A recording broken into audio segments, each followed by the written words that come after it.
أهلا بيك. تعرف مين ده؟ أكيد شفته قبل كده في فيلم قديم، والأكيد إنه كان طالع بدور شرير، بلطجي، زعيم عصابة، نصاب. بص، مش هطول عليك. ده الفنان سعيد خليل، واحد من أهم نجوم الشر في السينما المصرية. في السينما أو في الحياة عموما بيبقى فيه تصنيفات كده للناس. يعني أول لما تشوف حد تقول ده راجل طيب، ده شكله دكتور، ده بقى ظابط، ده راجل على باب الله، ده بقى زعيم عصابة أو حرامي أو نصاب. أهو التصنيف ده بقى اللي بيخلينا برضو أول لما نشوف فنان ما بنقدرش نتخيله غير في دور الشرير، واللي مش ممكن نتخيله في أي دور تاني. وده اللي حصل مع الفنان سعيد خليل. كان كل ما يطلع في فيلم لازم يطلع شرير. في قاعدة كده في السينما بتقول إن الشرير اللي يخليك تكرهه أو تخاف منه اعرف على طول إن ده فنان كبير. وسعيد خليل واحد من الأشرار في السينما اللي توافرت فيه كل مواصفات الشرير. بنظرته الحادة وملامحه القوية قدر يحجز مكانته بين الأشرار في السينما. طب انت عارف ان هو كان وش السعد على توفيق الدقن؟ لا، ده كمان كان سبب دخوله لعالم الفن. سعيد خليل كان متجوز الفنانة سعاد حسين، واللي كان لنهاية جوازهم قصة غريبة قوي. حياة سعيد خليل مليانة حكايات وأسرار وإشاعات، واللي هيتقال في الفيديو ده يمكن أول مرة يتسمع عن واحد من أهم الأشرار في السينما المصرية. لو أول مرة تشوفنا وعايز تعرف أكتر عن حكايات النجوم المنسيين وتعيش سحر الزمن الجميل، ما تنساش تشترك في القناة وتفعل الجرس علشان يوصلك كل جديد. ويلا نكمل الفيديو سوا ونعرف مين هو سعيد خليل.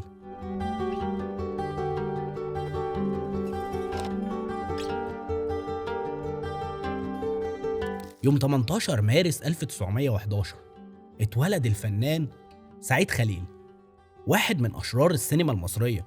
من وهو صغير كان باين عليه إنه مختلف. مش بس كان طالب عادي في المدرسة، ده كمان كان نجم في فريق المسرح. كل عرض كان بيعمله كان بيبهر بيه زمايله ومدرسيه، وكأن التمثيل بيجري في دمه.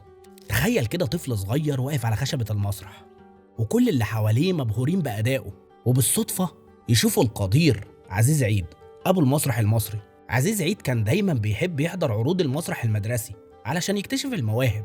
وفي يوم وهو بيحضر عرض لفرق المسرح المدرسي شاف سعيد خليل وهو بيمثل، وأعجب جدا بموهبته وأدائه الكبير على المسرح. سعيد ما اكتفاش بالتمثيل في مسرح المدرسة، شغفه كان أكبر بكتير، وقرر إنه يسافر ألمانيا علشان يتعلم التمثيل بجد ويتعمق أكتر فيه. لكن القدر كان ليه رأي تاني، واضطر يرجع مصر بعد وفاة والدته. بس التجربة دي سابت أثر كبير عليه. رجع مصر بنضج أكتر وإصرار إنه يحقق حلمه وإنه يثبت نفسه في عالم التمثيل. سعيد خليل كان واحد من الأسماء اللي مجرد ما تشوف وشه على الشاشة تعرف على طول إنه داخل في دور شرير، العدو اللي دايما واقف في وش البطل. ملامحه القوية ونظرة عيونه اللي مليانة تحدي وشر خلته محطوط في قالب أدوار الشر طول مسيرته الفنية. يمكن الناس تفتكره دايما في دور عبد العال في فيلم رايا وسكينة. سعيد شارك في أكتر من 80 فيلم خلال مسيرته الفنية، ومن أشهر الأفلام اللي شارك فيها زي دنانير، الخمسة جنيه، الأفوكاتو مديحة، بحبوحة فندي، باب الحديد، العتبة الخضراء، ألمظ وعبده الحمولي، وملك البترول. ومع إن معظم أدواره عن الشر، إلا إن كل دور قدمه سعيد كان مختلف عن التاني. علشان كده الجمهور كان دايما بيفتكره كواحد من أعظم الأشرار في السينما المصرية.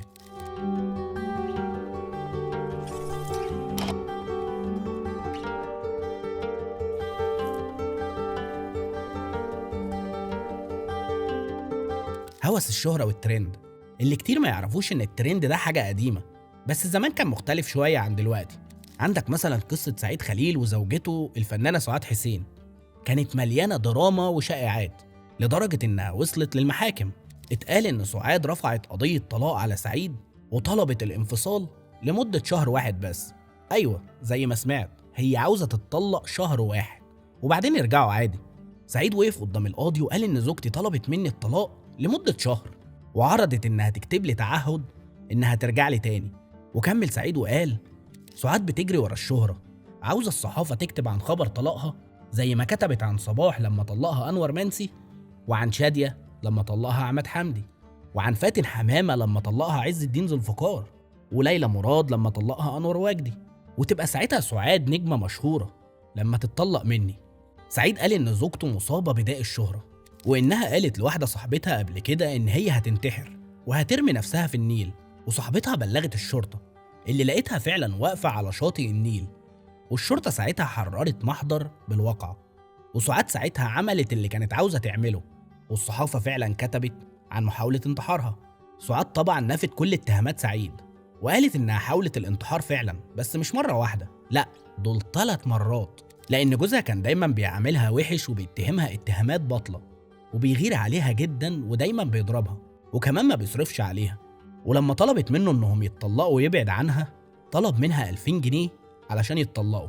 سعيد كان عامل حسابه وكان جايب شهود، لأ دول كمان زملاء سعاد في فرقة نجيب الريحاني، وهم عادل خيري وطلعت حسن مدير الفرقة ومحمد شوقي الممثل بالفرقة. واتفاجئت سعاد بإن زملائها في الفرقة حضروا علشان يشهدوا أمام المحكمة، بس مش معاها، مع سعيد. أهو ده بقى شكل من أشكال ترندات الزمن الجميل.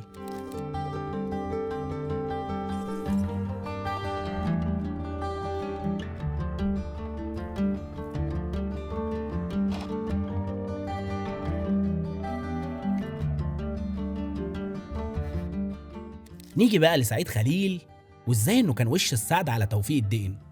في يوم من الأيام كانت فرقة الفنانة روحية خالد بتحضر لمسرحية جديدة هتتعرض في النادي الرياضي بالمنيا، وكان كل حاجة ماشية تمام ومستنية العرض اللي الناس جاية تتفرج عليه. لكن قبل العرض بوقت قليل حصلت مشكلة كبيرة. واحد من الممثلين الأساسيين في الفرقة تعب واعتذر عن المشاركة، وده طبعا هيعمل مشكلة كبيرة للفريق. روحية خالد كانت عاوزة تنقذ الموقف وبدأت تدور على حل سريع، وفجأة لفت نظرها شاب صغير في السن عنده 22 سنة، كان اسمه توفيق الدقن. ده واحد كان جاي يحضر العرض عادي.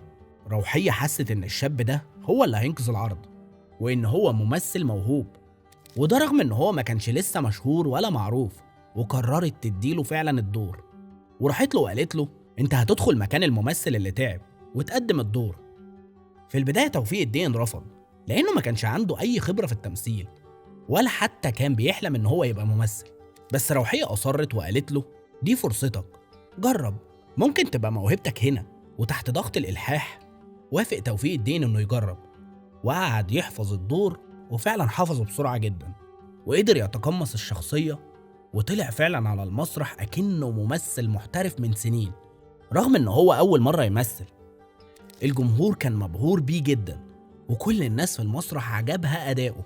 الليلة دي كانت البداية لتوفيق الدقن في عالم الفن، اللي قرر بعدها إن هو يمشي في طريق التمثيل. وفعلا توفيق الدقن بقى واحد من أهم وأشهر نجوم السينما المصرية. وطبعا اللي مهد الطريق لتوفيق الدقن كان الفنان سعيد خليل، لأن هو الممثل اللي تعب واعتذر عن العرض. ولو ما كانش اعتذر عن العرض ما كانش توفيق الدقن قدر ياخد الفرصة اللي غيرت حياته. وبكده نقدر نقول إن سعيد خليل كان وش السعد على توفيق الدقن، فلولاه لما كان توفيق الدقن قد أصبح أشهر نجوم السينما المصرية. التجربة دي مش بس فتحت باب الشهرة لتوفيق الدقن، لكنها علمتنا درس إن الفرصة ممكن تيجي في أي وقت غير متوقع، وكل اللي عليك إن أنت بس تكون مستعد.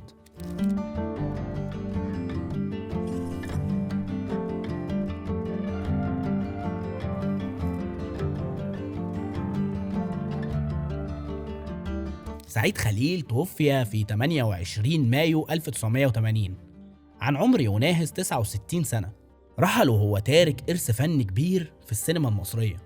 على مدار مسيرته الفنية شارك في أكتر من 80 فيلم، وكان واحد من أبرز الفنانين اللي قدموا أدوار الشر بشكل لا ينسى. ورغم تجسيده الفني لأدوار الشر، إلا إنه كان محبوب جدا في الوسط الفني، ومعروف بطيبته وتواضعه وحبه لزملائه. لو فاكر مشهد أو دور للفنان سعيد خليل شاركنا بيه في التعليقات، وكمان اكتب لنا عن نجوم منسيين تحب إن احنا نتكلم عنهم. وبكده نكون وصلنا لنهاية الفيديو، لكن المتعة ما انتهتش هنا.